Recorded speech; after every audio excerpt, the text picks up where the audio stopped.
Hello students, welcome to Abhijay classes.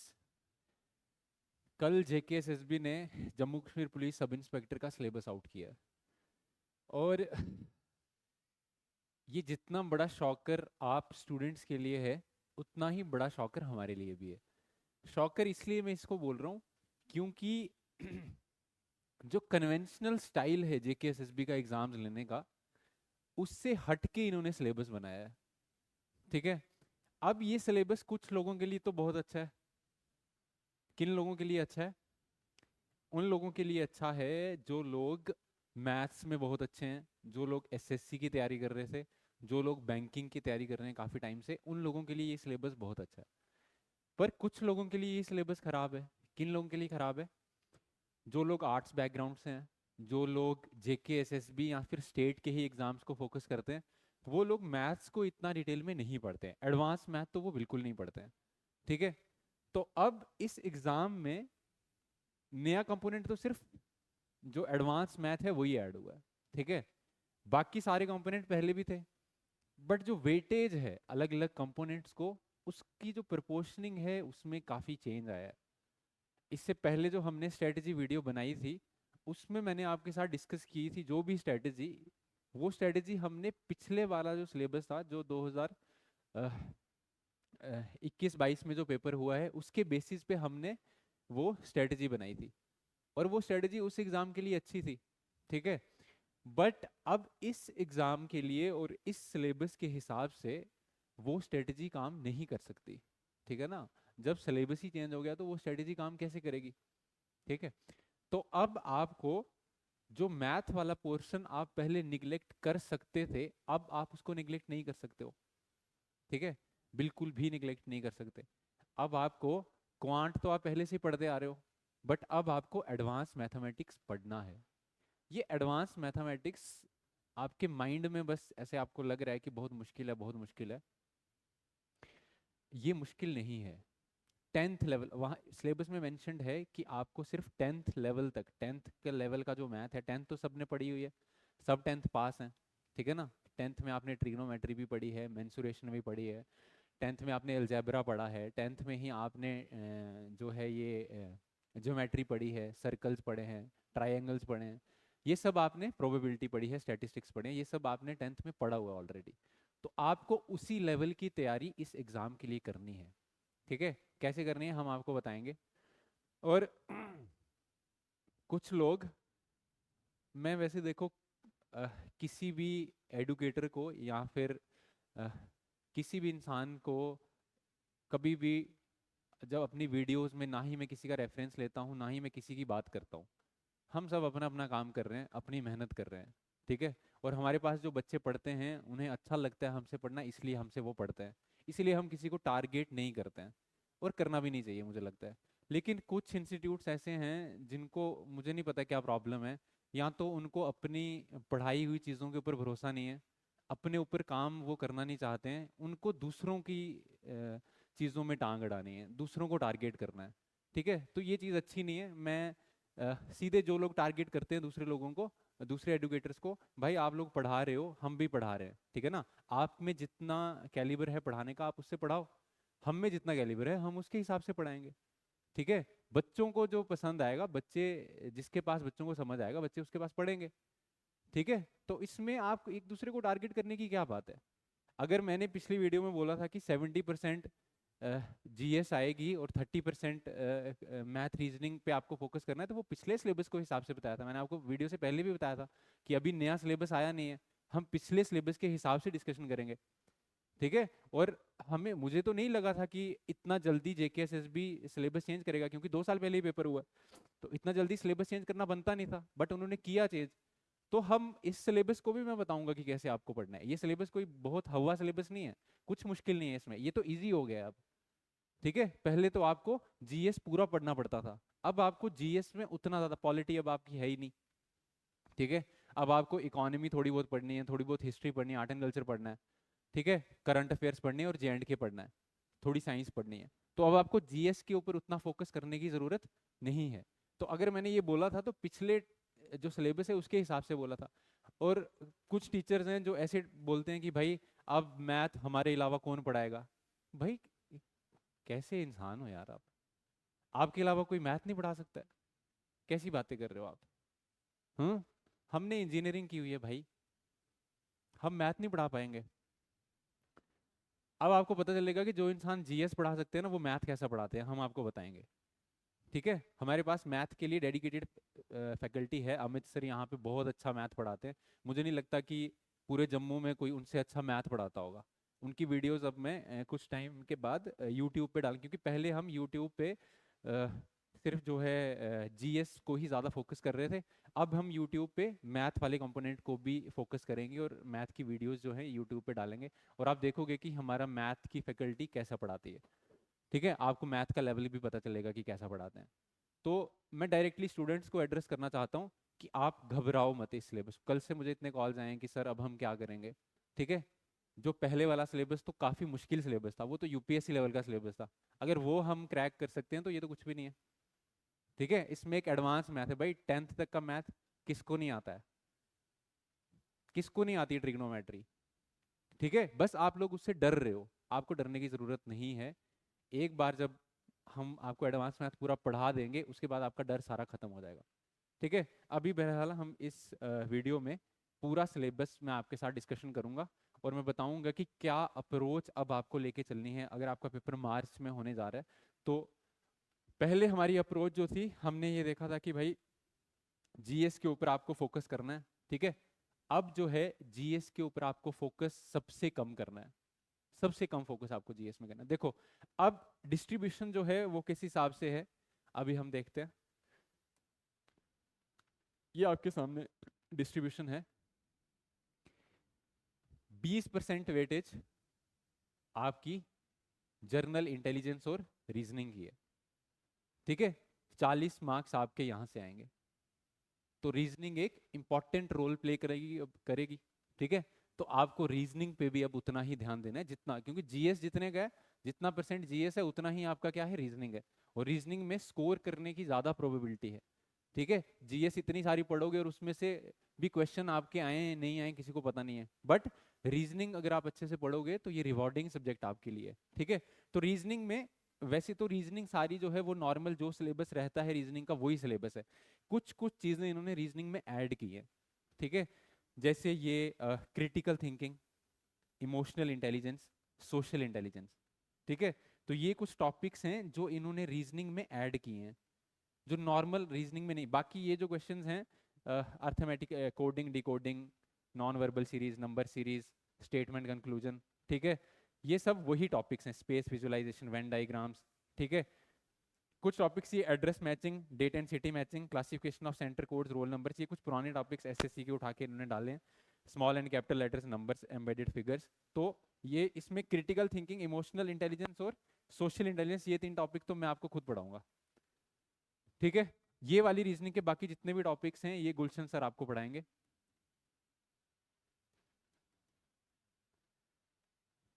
ठीक है, और जैसी रीजनिंग हमारी चल रही है ऑलरेडी, हम उसी को आगे कैरी फॉरवर्ड करेंगे। ठीक है, इसमें कुछ ज्यादा चेंजेस नहीं है। 2-3 टॉपिक मैंने आपको बता दिए, क्रिटिकल थिंकिंग, इमोशनल इंटेलिजेंस और सोशल इंटेलिजेंस के ऊपर क्वेश्चन आएंगे। बेसिकली ये क्वेश्चंस कुछ नहीं होते हैं, इनमें एक पैराग्राफ आपको दिया होगा। ठीक है, उस पैराग्राफ के बेसिस पे आपको कुछ स्टेटमेंट्स दिए होंगे और कंक्लूजन्स दिए होंगे। ठीक है, उनको आपको चेक करना है कि क्या वो फॉलो कर रहे हैं कि नहीं कर रहे हैं, वहां पे आपको लॉजिकली सोचना होगा। ठीक है, क्रिटिकली उन चीजों को सोचना होगा। और इमोशनल इंटेलिजेंस में भी ना आपको कंडीशंस दी जाएंगी। ठीक है, जैसे एक छोटा सा पैराग्राफ दिया जाएगा, उसमें कंडीशंस दी जाएंगी कि भाई ये कंडीशन आपके पास है, आप इस कंडीशन में क्या करोगे, बेस्ट अप्रोच क्या होगी। ठीक है, तो इमोशनल इंटेलिजेंस में बेसिकली आपका वो थॉट प्रोसेस, इन तीनों चीजों में, क्रिटिकल थिंकिंग, इमोशनल और सोशल इंटेलिजेंस में, आपका थॉट प्रोसेस चेक करते हैं और आप कितने एथिकल हो। समझ रहे हो, आप कितने एथिकल हो, आपको मॉरल्स कितने स्ट्रांग हैं, आप सही टाइम पे सही डिसीजन ले पाते हो कि नहीं ले पाते हो, वो आपका चेक करते हैं। क्योंकि इनमें क्वेश्चंस ऐसे होते हैं कि सब क्वेश्चंस आपको लगेंगे कि एक ही जैसे, सब आंसर्स लगेंगे कि ठीक है, बट उनमें से एक आंसर जो होगा सबसे अप्रोप्रिएट होगा, वो आपको चुनना होता है इसमें। ठीक है, तो हम देखेंगे कि कैसे इसको करना है। ये ज्यादा मुश्किल टॉपिक नहीं है, इजी टॉपिक है, एक बार आप कंसेप्ट समझ जाओगे, ठीक है, तो उसके बाद ज्यादा मुश्किल टॉपिक ये नहीं है। बाकी सारे टॉपिक्स जो रीजनिंग के हैं वो सिमिलर टॉपिक्स जो आए दिन एग्जाम्स में पूछे जाते हैं वही हैं। ठीक है, तो इसके ऊपर आप फोकस करो। उसके बाद जो अगला सब्जेक्ट है, जर्नल अवेयरनेस। ठीक है, जिसके ऊपर अभी हम फोकस कर रहे थे, ऐसा नहीं है कि आपको इसको पढ़ना ही नहीं है। 40 नंबर। आपको कुछ यूट्यूबर्स बोलेंगे कि भाई इसको छोड़ दो अब आप, है ना, इसको लास्ट में देख लेना। ऐसा नहीं करना है आपको। 40 नंबर आपके लिए बहुत इंपॉर्टेंट है।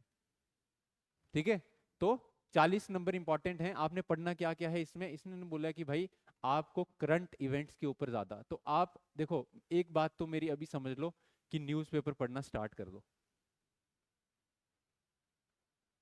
ठीक है, न्यूज़पेपर से आपके दो तीन चीजें कवर होंगी। एक तो इंग्लिश आपकी अच्छी होगी, ठीक है, आपकी वोकैबुलरी इसमें अच्छी हो जाएगी। पैराग्राफ आप जल्दी जल्दी पढ़ पाओगे। एग्जाम्स में आपके इंग्लिश में पैराग्राफ्स आएंगे, ठीक है, उनको आप जल्दी जल्दी पढ़ पाओगे। दूसरा, आपका करंट अफेयर्स अच्छा हो जाएगा। इसलिए न्यूज़पेपर डेली के 2 एडिटोरियल्स कम से कम पढ़ो। चाहे इंडियन एक्सप्रेस के पढ़ो, चाहे द हिंदू के पढ़ो, जिसके मर्जी पढ़ो। ठीक है, बाकी जो भी टॉपिक्स हैं इसमें, जैसे हिस्ट्री है, कल्चर है, ज्योग्राफी है, इकोनॉमिक्स है, general policy related to India with reference to Jammu and Kashmir, तो ये सब आपको इंडिया का भी पढ़ना है और JNK का भी पढ़ना है। ठीक है, तो हिस्ट्री हम जैसे पढ़ रहे थे अब उतना डिटेल में नहीं पढ़ेंगे। आर्ट एंड कल्चर में आपको पढ़ाऊंगा, ठीक है। ज्योग्राफी, इकोनॉमिक्स, इकोनॉमिक्स भी उतनी डिटेल में नहीं पढ़ेंगे, थोड़ी थोड़ी पढ़ेंगे, जिससे बेसिक कंसेप्ट आपके क्लियर हों, और करंट अफेयर्स के क्वेश्चन जो हैं उन पर ज़्यादा ध्यान देंगे। बाकी ये स्पोर्ट्स, साइंस, ठीक है, scientific research, people in news, current affairs, ये बस छोटे छोटे टॉपिक्स हैं जो आपको पढ़ने पड़ेंगे। ठीक है, तो दो दो तीन तीन क्वेश्चंस इन टॉपिक से आएंगे। अब हिस्ट्री जैसे पहले एंशिएंट, मिडिवल, मॉडर्न सब डिटेल में हम पढ़ रहे थे, अब उसको उतना डिटेल में पढ़ने की जरूरत नहीं है, बट आपको उतना सा तो पढ़ना है कि आप एग्जाम्स में क्वेश्चन कर पाओ। ठीक है, तो मैं आपको बताऊंगा कि ऐसा नहीं है कि अगर मैं आपको डिटेल में हिस्ट्री पढ़ा रहा हूँ तो हम इस हिसाब से हिस्ट्री नहीं पढ़ा सकते, ये तो हमारे लिए और ज्यादा ईजी है। ठीक है, इसमें तो हमें सिर्फ जो इंपॉर्टेंट चीजें हैं बस उसी के ऊपर फोकस करना है। तो ये GS का सिलेबस तो मैं आपको 10 दिन में कवर करके दे सकता हूँ। ठीक है, और आप बस अगर करंट अफेयर्स पे थोड़ी सी कमांड रख लो तो यहाँ पे 40 में से आप कम से कम 35 नंबर ले सकते हो आराम से। ठीक है, यहाँ पे अब आपको पॉलिटी नहीं पढ़नी है, ठीक है, हिस्ट्री इतनी लेंथी नहीं पढ़नी है। ठीक है, अगर आपको देखनी है डेमो तो जो मैंने कांस्टेबल में जैसे हिस्ट्री पढ़ाई है कुछ वैसी आपको हिस्ट्री अब पढ़नी है, या फिर जो कांस्टेबल में ज्योग्राफी पढ़ाई है कुछ लगभग वैसी आपको ज्योग्राफी अब पढ़नी है। ठीक है, लेकिन ये पेपर कांस्टेबल का नहीं है। आपको मैं एक बात बता दूं, लास्ट में जो इनका, ये देखो, the questions in part A, B and D will be of a level commensurate with the essential qualification that is graduation। तो जो A, B और D में है उसका लेवल ग्रेजुएशन के जैसा होगा। तो आप ये मत सोचना कि GS जो है आपको वो जैसे कांस्टेबल में पूछी गई थी वैसी पूछी जाएगी, ऐसा नहीं होगा। GS आपको ग्रेजुएशन लेवल तक की तैयारी करनी है, मतलब वो अच्छा लेवल उसका होगा GS का। ठीक है, ऐसा नहीं वन लाइनर्स आपको पूछे जाएंगे, ठीक है, इसकी कैपिटल कहाँ पे है, ठीक है, या फिर इसकी करेंसी क्या है, ऐसे क्वेश्चंस नहीं पूछे जाएंगे। फर्स्ट बैटल ऑफ पानीपत कब हुई थी, ये नहीं पूछा जाएगा आपसे। ठीक है, समझ रहे हो। इसलिए आपको ए और बी और डी में क्या क्या है, रीजनिंग, जनरल अवेयरनेस और इंग्लिश, ये तीनों को आपको ग्रेजुएट लेवल तक की तैयारी करनी है। मतलब इसमें आपको जो लेवल है वो आपको बढ़ाना है अपना। जनरल अवेयरनेस आपको इजी नहीं पूछी जाएगी। जो लोग आपको बेवकूफ बना रहे हैं कि भाई जनरल अवेयरनेस पढ़ने की जरूरत नहीं है, लास्ट में देख लेना, ये 40 के 40 नंबर आपके पानी में जाएंगे। ठीक है, तो ये ग्रेजुएट लेवल की पूछी जाएगी, अच्छा लेवल इसका होगा। ठीक है, इसलिए इसको नेग्लेक्ट नहीं करना है, इसको इसकी इंपॉर्टेंस कम है, लेकिन 40 नंबर तो आएंगे ना, तो 40 नंबर तो आपको चाहिए ना। ठीक है, 40 में से 35 नंबर अगर आप ले लोगे तो इसमें क्या बुराई हो जाएगी कुछ। ठीक है, इसलिए इसको जो है अब उतनी इंपॉर्टेंस ना देके, लेकिन जो पढ़ोगे वो अच्छे से ही पढ़ना। ठीक है, जैसे मॉडर्न हिस्ट्री के अगर 3 क्वेश्चन भी आपको आते हैं तो 6 नंबर हैं वो। 6 नंबर आपका रैंक डिसाइड करेंगे, 6 नंबर आपकी सिलेक्शन डिसाइड करेंगे कि आप इन हो या आउट हो। समझ रहे हो, तो एक एक नंबर इंपॉर्टेंट है आपके लिए। आपको कुछ भी चीज छोड़ के नहीं जानी है। क्यों छोड़ के जानी है भाई, किस खुशी में छोड़ के जानी है, हम पढ़ाएंगे ना आपको, सब कुछ पढ़ाएंगे। ठीक है, उसके बाद आ जाते हैं नेक्स्ट क्वांट पे। ठीक है, अब ये जो क्वांट है सॉरी, ये जो क्वांट है ये वही क्वांट है जो पहले भी पूछा जाता था। ठीक है, इसमें कुछ नया नहीं है। परसेंटेज है इसमें, ठीक है, परसेंटेज पढ़ते आए हो, इजी टॉपिक है। रेशो प्रपोर्शन है, स्क्वायर रूट्स हैं, एवरेज है, इंटरेस्ट है, simple interest, compound interest, profit and loss है, डिस्काउंट है, partnership business, mixture mixture allegations, time and distance and time and work. ये तो सारे टॉपिक्स जो हैं क्वांट के हैं। ठीक है, इन टॉपिक्स के ऊपर, हर टॉपिक के ऊपर हम एक एक दो दो वीडियो यूट्यूब पे भी डालेंगे, और जो हमारा पेड बैच है उसमें तो पूरा कंप्लीट पढ़ाएंगे। ठीक है, पर हम ये सारा सिलेबस यूट्यूब पे भी, इसका मतलब 60% तो यूट्यूब पे भी हम कवर करेंगे। ठीक है, तो ये सारा तो क्वांट का पार्ट है, ये आप, ये तो पहले भी पढ़ना था आपने। ठीक है, जब ये सिलेबस नहीं आया था तब भी ये वाला पोर्शन तो आपने करना ही था। ठीक है, तो इसके लिए आपको ज्यादा टेंशन नहीं लेनी है, ये जैसे आप पढ़ते आ रहे हो वैसे ही आपको पढ़ना है। ठीक है, 10th लेवल तक का ही क्वेश्चन। अच्छा, जो ये वाले पोर्शन हैं सी, ई और इसके बाद वाला जो एफ, वो आपको पूछा जाएगा 10th लेवल तक। तो उसमें आपको बड़ा ज्यादा पीएचडी नहीं करनी है कोई, जो बेसिक क्वेश्चन है बस आपको वही तैयार करने हैं। ठीक है, तो ये तो बेसिक हो गया। उसके बाद इंग्लिश। इंग्लिश में देखो, इंग्लिश वैसे तो सारी बेसिक जिन जैसी पूछी जाती है सारे पेपर्स में वैसी है, बस इसमें कुछ कुछ चीजें ऐड की गई हैं, जैसे क्लोज पैसेज। ठीक है, ये क्लोज पैसेज नया डाला हुआ है इन्होंने। ठीक है, बैंकिंग का उठा के डाला हुआ है। ठीक है, कॉम्प्रिहेंशन पैसेज अलग से पूछे जाएंगे। क्लोज पैसेज में एक पैसेज आपको दिया होता है, ठीक है, उसमें कुछ फिल इन द ब्लैंक्स दिए होते हैं जो आपको फिल करने होते हैं, जो बिल्कुल सूटेबल मीनिंग शो करेंगे उनको आपको फिल करना होता है। ठीक है, तो क्लोज पैसेज आपको दिया जाएगा, और जो पैराग्राफ्स दिए जाएंगे आपको कॉम्प्रिहेंशन में, 3 पैराग्राफ्स आपको बोले हुए हैं उन्होंने, जिसमें से उनने बोला है कि एक जो पैराग्राफ होगा वो होगा किसी स्टोरी के ऊपर बेस्ड। ठीक है, और जो 2 पैराग्राफ्स होंगे वो करंट अफेयर्स के ऊपर बेस्ड होंगे। इसीलिए मैं आपको बोल रहा हूँ कि भाई इंग्लिश के लिए आप जो है डेली न्यूज़पेपर पढ़ना स्टार्ट करो। अगर आपने डेली न्यूज़पेपर पढ़ना स्टार्ट किया तो डेली के आप 2 एडिटोरियल अगर आपने पढ़ना स्टार्ट किया, आपकी वोकेबलरी अच्छी होगी, आपका ये कॉम्प्रिहेंशन वाला पोर्शन अच्छा हो जाएगा। ठीक है, तो इंग्लिश यहाँ पे आपको कन्निका मैम आपकी पढ़ाएंगे। ठीक है, कल से ही हम इंग्लिश के लेक्चर स्टार्ट करेंगे। उसके बाद ये पोर्शन है जो नया पोर्शन ऐड किया गया है। ठीक है, हाँ, जिसको आप एडवांस मैथ बोल के डर रहे हो काफी। मैं आपको बता रहा हूँ, चाहे आपका मैथ का बैकग्राउंड है, चाहे आपका मैथ का बैकग्राउंड नहीं है, तो भी 10th तक तो सबने मैथ पढ़ा है। ठीक है, इसको आप प्रॉब्लम क्यों समझ रहे हो? क्यों इसको प्रॉब्लम समझ रहे हो? इसको प्रॉब्लम मत समझो, इसको अपॉर्चुनिटी समझो। बस इतना सा माइंड सेट अपना चेंज कर लो कि ये हमारे लिए प्रॉब्लम नहीं है, ये अपॉर्चुनिटी है। और ये अपॉर्चुनिटी क्यों है? अगर आपने एक बार ये अच्छे से कर लिया एडवांस मैथ, ठीक है, 30 नंबर तो आपको ये यहाँ पे देगा, जेकेपीएसआई में 30 नंबर देगा आपको ये। ठीक है, उसके बाद एसएससी के एग्जाम्स देने के लिए भी आपका कॉन्फिडेंस बढ़ जाएगा, बैंकिंग के एग्जाम्स देने के लिए भी आपका कॉन्फिडेंस बढ़ जाएगा।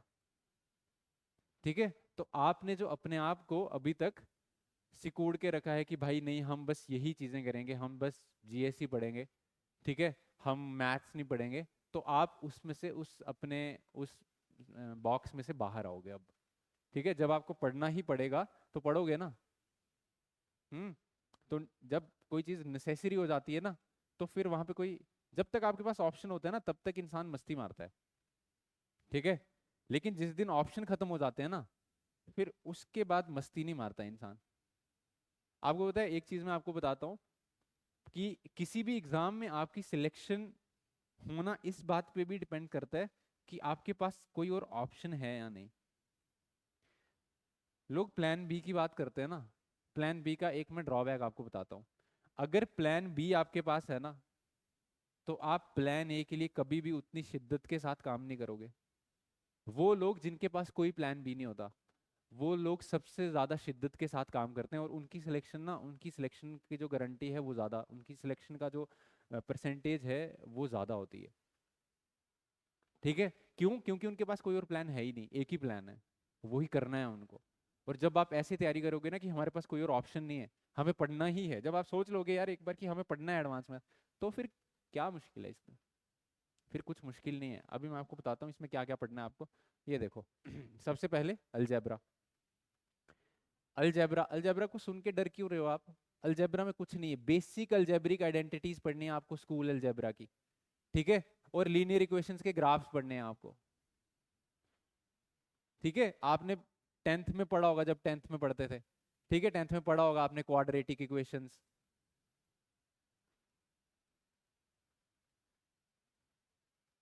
क्वाड्रेटिक इक्वेशंस पढ़ी होंगी, इनके रूट्स आपने निकाले होंगे अलग अलग मेथड से, ठीक है। इनके रूट्स, अच्छा लीनियर इक्वेशंस पढ़ी होंगी आपने, in one variable, in two variable, x और वाई की वैल्यू कैसे निकालनी, बस इसमें कुछ नहीं है, बस यही एक्स और वाई की वैल्यू आपको निकालनी है। कुछ इसमें अब देखो, जो नॉर्मल क्वांट होता है ना, उसमें क्या होता है कि आप ट्रिक्स से कर सकते हो, या फिर क्वेश्चन को अगर आपको फॉर्मूले नहीं भी याद हैं तो भी आप क्वेश्चंस कर सकते हो। बट एडवांस मैथमेटिक्स में बिना फार्मूलों के करना मुश्किल है, तो यहाँ पे फॉर्मूले आपको याद अब करने ही पड़ेंगे। जो टेंथ के मैथ में आपने फॉर्मूले याद किए थे ना, वो फॉर्मूले अब आपको फिर से याद करने पड़ेंगे। कोई मुश्किल बात नहीं है, डेली डेली बेसिस पे क्वाड्रेटिक इक्वेशंस के फॉर्मूले बना लो भाई, मेंसुरेशन के फॉर्मूले बना लो, ट्रिग्नोमेट्री के फॉर्मूले एक पेज पे लिख लो और उनको डेली याद करो। एक बारी वो फॉर्मूले याद हो गए, क्वेश्चंस कैसे करने हैं वो तो हम आपको बताएंगे, उसकी आप चिंता मत करो। बेसिक इसका क्या कैसे करना है, समझना कैसे है इसको, इसमें जो आपको डर है वो हम आपका डर सारा निकाल देंगे, ठीक है। अलजेब्रा के बाद दूसरा क्या है, जियोमेट्री, ठीक है। जियोमेट्री में देखो आपको ट्राइंगल्स पढ़ने हैं और सर्कल्स पढ़ने हैं, ठीक है। ट्राइंगल और सर्कल आपको पढ़ना है जियोमेट्री के हिसाब से पढ़ने पर। देखो ट्राइंगल सर्कल आपको मेंसुरेशन में भी पढ़ना है। मेंसुरेशन में आपको एरिया इनका निकालना है, वॉल्यूम निकालना है, सरफेस एरिया, वॉल्यूम, ये सब कैलकुलेट करना होता है हमें मेंसुरेशन में, ठीक है। जियोमेट्री में हमें इन फिगर्स के बारे में पढ़ना है, इनकी जियोमेट्री के बारे में पढ़ना है, इनके एंगल्स के बारे में पढ़ोगे आप, ठीक है। कॉन्ग्रुएंस एंड सिमिलैरिटी के बारे में पढ़ोगे। कॉन्ग्रुएंस का क्या मतलब होता है, दो फिगर्स जब बिल्कुल आइडेंटिकल होती हैं, ठीक है, उनको हम क्या बोलते हैं, कॉन्ग्रुएंट। जो बिल्कुल आइडेंटिकल, जब उनके एंगल्स, साइज, शेप और साइज दोनों चीजें सेम हैं, तब हम क्या बोलते हैं, दो फिगर्स को कॉन्ग्रुएंट। अब कॉन्ग्रुएंसी प्रूव करने के लिए अलग अलग थ्योरम्स होती हैं। थ्योरम्स तो आपको पेपर में नहीं पूछेंगे, बट आपको पेपर में उन थ्योरम्स की एप्लीकेशन पूछी जाएगी, ठीक है। सिमिलर फिगर्स कौन सी होती हैं, सिमिलर फिगर्स वो होती हैं भाई जिनकी शेप जो है वो सेम होती है, साइज सेम नहीं होता, ठीक है। तो जैसे एक सर्कल मैंने ये बनाया और एक सर्कल ये बनाया, हैं तो ये दोनों सर्कल, तो ये दोनों सिमिलर हो सकते हैं, है ना, ये दोनों सिमिलर हैं, बट ये कॉन्ग्रुएंट नहीं बोल सकते इनको, ठीक है। तो ये हम डिस्कस करेंगे, कुछ ज्यादा मुश्किल इसमें कुछ नहीं है। इसमें एंगल्स की कैलकुलेशन आपको करनी है, सर्कल के ऊपर टेंजेंट ड्रॉ करते हो, सर्कल के अंदर कॉर्ड होती है वो कैसे होती है, ठीक है, कैसे एंगल बनता है वो सब हम कैलकुलेट करें, वो सब हम इसमें पढ़ेंगे, ठीक है। तो ये हो गई आपकी जियोमेट्री, दो ही चीजें पढ़नी है इसमें, ट्राइंगल्स एंड सर्कल्स आपको पढ़ने हैं, ठीक है। उसके बाद मेंसुरेशन आपको करनी है।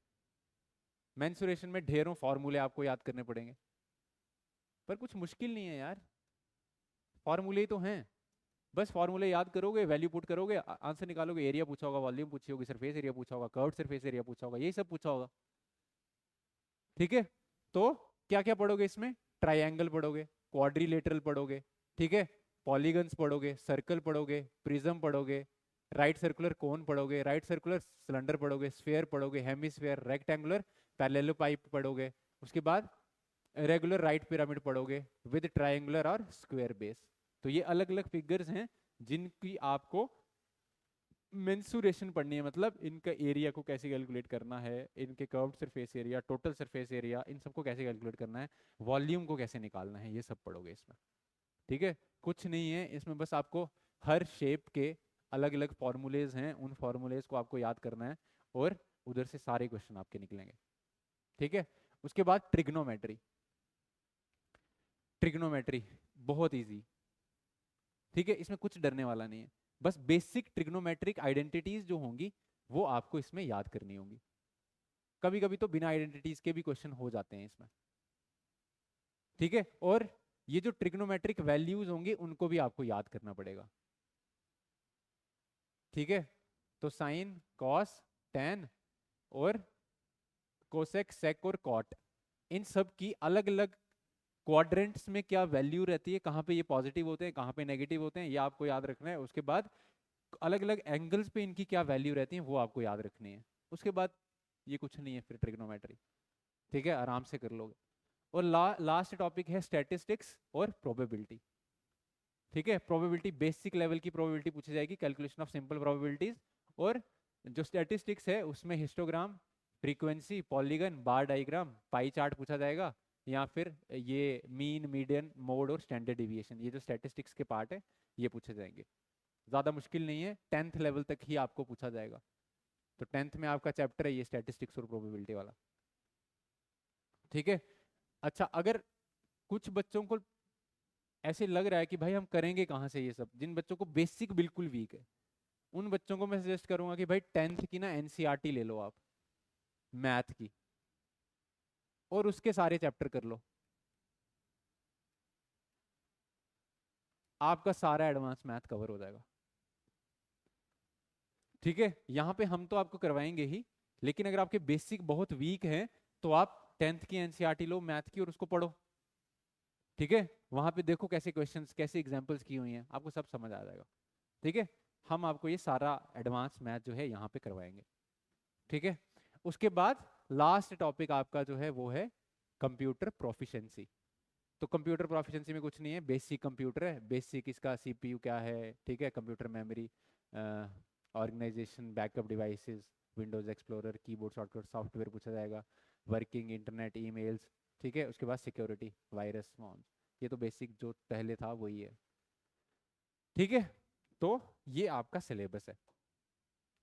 अब देखो आपको पढ़ना कैसे है। मैंने आपको टाइम टेबल, जो स्लॉट्स मैंने आपको पहले बताए थे, मैंने आपको बोला था कि अगर आप दिन में 5 से 6 घंटा पढ़ते हो तो आप, मैंने बोला था कि एक हिस्से को आप जीएस में कर लो और दूसरे को ये इंग्लिश, मैथ, रीजनिंग इसमें कर लो। बट अभी आपको ऐसा नहीं करना है। अभी आपको क्या करना है, अभी आपको ये जो एडवांस मैथ वाला टॉपिक है, एडवांस मैथ हो जो दूसरा भी है, क्वांट भी है, इसको डेली आप कम से कम 3 घंटे दो, 3 आवर, ठीक है। कम से कम 3 घंटे इस टॉपिक को आप डेली पढ़ो। इसमें क्योंकि एडवांस मैथ में आपको बहुत कुछ याद करना है, मेमोराइज करना है, ठीक है। तो आप क्या करो, टॉपिक वाइज, जब यहाँ पे मैं आपको पढ़ाऊंगा टॉपिक वाइज, टॉपिक वाइज आपने क्या करना है, जैसे मेंसुरेशन पढ़ रहे हैं तो मेंसुरेशन के सारे फॉर्मूले एक पेज पे लिखो। ट्रिग्नोमेट्री पढ़ रहे हैं, ट्रिग्नोमेट्री के सारे फॉर्मूले एक पेज पे लिखो, ठीक है। ट्राइंगल और सर्कुल पढ़ रहे हो, उनकी थ्योरम जो हैं जिनकी एप्लीकेशन आपको करनी है, उन थ्योरम्स को एक पेज पे लिखो, ठीक है। अलजेब्रा के फॉर्मूलों को एक पेज पे लिखो। तो ये 4 पेज में आपके सारे फॉर्मूले आ जाएंगे। प्रोबेबिलिटी, प्रोबेबिलिटी का बेसिक एक पेज पे लिख लो। तो ये 5 पेज में आपके पूरा एडवांस मैथ का सारा बेसिक आ जाएगा। इसको आपने डेली रिवाइज करना है। अब इसको रिवाइज करो और इनके ऊपर बेसिक क्वेश्चंस जो हैं वो प्रैक्टिस करो। ज्यादा एडवांस क्वेश्चन आपको प्रैक्टिस नहीं करने हैं, आपको 10th लेवल तक के ही क्वेश्चन प्रैक्टिस करने हैं, बट इनको प्रैक्टिस करो आप, ठीक है। मेरे से जितना हो सकेगा मैं यूट्यूब पे आपको पढ़ाऊंगा, ठीक है। हर टॉपिक का बेसिक मैं आपको यूट्यूब पे पढ़ाऊंगा, पर प्रैक्टिस जो करने हैं क्वेश्चंस अलग अलग टाइप के, वो तो आपको खुद ही करने पड़ेंगे, ठीक है। हम कोशिश करेंगे कि क्वेश्चंस की भी एक सीरीज लाएं यूट्यूब पे, और ट्राई तो पूरी रहेगी कि खत्म करने की कोशिश करें सारा, ठीक है। तो ये अप्रोच आपको लेके चलनी होगी। और जो दूसरे वाला स्लॉट है आपका, इस स्लॉट में अब आप, यहां पे आपको रीजनिंग और इंग्लिश, कंप्यूटर को अभी आप बाद में कर सकते हो, कंप्यूटर वही बेसिक है, इसलिए कंप्यूटर को जो लास्ट का एक मंथ होगा तब भी कर सकते हो, बट रीजनिंग और जो इंग्लिश है वो आपको करनी पड़ेगी, ठीक है। जीएस की आप टेंशन मत लो, जीएस में आपको बताऊंगा कैसे आपको रिवाइज करनी है। जीएस के लिए डेली अगर आप 1 घंटा भी पढ़ते हो तो बहुत है, बट ये 2 घंटे जो है आप रीजनिंग और इंग्लिश को दो, और 1 घंटा जीएस को दो, ठीक है। तो देखो अगर आप, आपने मैथ और रीजनिंग अच्छे से कर लिया, आपके तो 100 नंबर वहीं से हो गए, ठीक है। और अगर आपको इंग्लिश थोड़ी बहुत आती है और कंप्यूटर का बेसिक पता है, ठीक है, जीएस थोड़ी बहुत आती है, तो क्या इन तीनों में से आप 50 नंबर नहीं ले पाओगे? आराम से ले पाओगे। ठीक है, तो मैथ और रीजनिंग को ज्यादा टाइम दो। जितना ज्यादा टाइम मैथ और रीजनिंग को दोगे उतना ही ये आपको रिवॉर्ड करेंगे। ठीक है, बाकी घबराने वाली बात इसमें कुछ भी नहीं है। बस आपको एडवांस मैथ जो है वो आपको अब पढ़ना स्टार्ट करना है। ठीक है, बाकी जो जीएस जैसे पढ़ रहे थे उसमें अब पॉलिटी नहीं पढ़नी है आपको। ठीक है, आपको करंट अफेयर्स पढ़ने हैं। ठीक है, पर ये याद रखना कि जो भी जीएस पढ़ेगा, जीएस पढ़ोगे आप, वो ग्रेजुएट लेवल के क्वेश्चन उसमें पूछे जाएंगे। तो आप ये मत सोचना कि बिल्कुल ऊपर ऊपर से करके जाओगे, तो ऐसा ना हो कि उसमें 40 में से आपके 10 नंबर भी ना आए। ठीक है, समझ गए? तो यही आपको अब इस हिसाब से ही आपको पढ़ना पड़ेगा। ठीक है, तो अगले 2-3 महीने जो भी हैं उसमें हम भी कोशिश करेंगे कि जितना हो सकता है हम यूट्यूब पे भी करेंगे, और जो हमारे पेड बैचेस हैं उसमें 100% पूरा सिलेबस मिड मार्च से पहले पहले हम खत्म करेंगे। ठीक है, जो ऐप वाले बच्चे हैं उनको मैं बता दूं कि आज से ऐप पे डेली 4 क्लासेस होंगी। ठीक है, जीएस की क्लास होगी, ठीक है, क्वांट की क्लास होगी, इंग्लिश की क्लास होगी, प्लस एडवांस मैथ की क्लास होगी। ठीक है, और शाम को हम एक रीजनिंग की क्लास भी रखेंगे। तो डेली ऑनलाइन वालों के लिए डेली अब 5 क्लासेस होंगी, GS, quant, English, advance math और रीजनिंग। और हम कोशिश करेंगे कि जीएस तो अब हमारा मुझे लगता है 15 से 20 दिन में या 1 महीना मैक्सिमम लेके चलो जीएस खत्म हो जाएगा 1 महीने में। ठीक है, उसके बाद ये जो क्वांट है ऑनलाइन वाला पोर्शन, क्वांट में अभी मेरी सर से बात हुई थी आज, वो बोल रहे थे कि कम से कम 1.5 महीने का टाइम लगेगा इसमें। ठीक है, तो जनवरी मतलब फेब फेब के पहले हफ्ते तक हम ये क्वांट खत्म कर देंगे, और आपका कल से ही जो एडवांस मैथ है वो स्टार्ट हो जाएगा। और एडवांस मैथ में हम पूरी कोशिश करेंगे कि 2 महीने में, जैन और फेब में, एडवांस मैथ को हम पूरा खत्म करें। ठीक है, तो 2 महीने में एडवांस मैथ को खत्म करेंगे, रीजनिंग कम से कम 1.5 या 2 महीने में, मतलब फेब एंड तक हम ये सारा सिलेबस जो है आपका ये कवर करेंगे। ठीक है, तो आई होप आपको थोड़ी क्लैरिटी मिली हो। जो भी आपके मन में डाउट्स हैं आप कमेंट्स में मुझे बताइए, क्या एप्रीहेंशंस हैं, क्या आपको किस क्या चीज़ आपको अभी मुश्किल लग रही है। ठीक है, आई नो कि थोड़ा सा जिन लोगों के लिए मैथ, जिनको मैथ से डर लगता है उन लोगों को थोड़ा ये लग रहा होगा कि सर हम कैसे करेंगे, बट ट्रस्ट में इतना मुश्किल नहीं है। अगर आपको जॉब चाहिए सच में तो उतना मुश्किल नहीं है। मैं आपको बताऊंगा कैसे आपको करना है। आपको जब क्वेश्चंस करोगे ना आपको पता चलेगा कि नहीं है इतना मुश्किल। ठीक है, बड़े ज्यादा हाई लेवल के क्वेश्चन आपसे नहीं पूछे जाएंगे, एसएससी सीजीएल लेवल के क्वेश्चन आपसे मेंस वाले यहाँ पे नहीं पूछे जाएंगे। ठीक है, 10th लेवल के क्वेश्चन पूछे जाएंगे आपसे, इसलिए बेसिक अपना अच्छा करो बस। अगर आपने बेसिक अच्छा कर लिया आप अच्छा स्कोर कर लोगे उसमें। ठीक है, बट जीएस को बिल्कुल नजरअंदाज नहीं करना है आपने। ठीक है, उसका टाइम पीरियड पहले 3 घंटे पढ़ते थे, अब उसको 1 ही घंटा पढ़ो, पर उसको छोड़ना नहीं है आपको। ठीक है, तो इसी के साथ अब मुझे लगता है सब कुछ हम डिस्कस कर चुके हैं, तो ऑल द वेरी बेस्ट।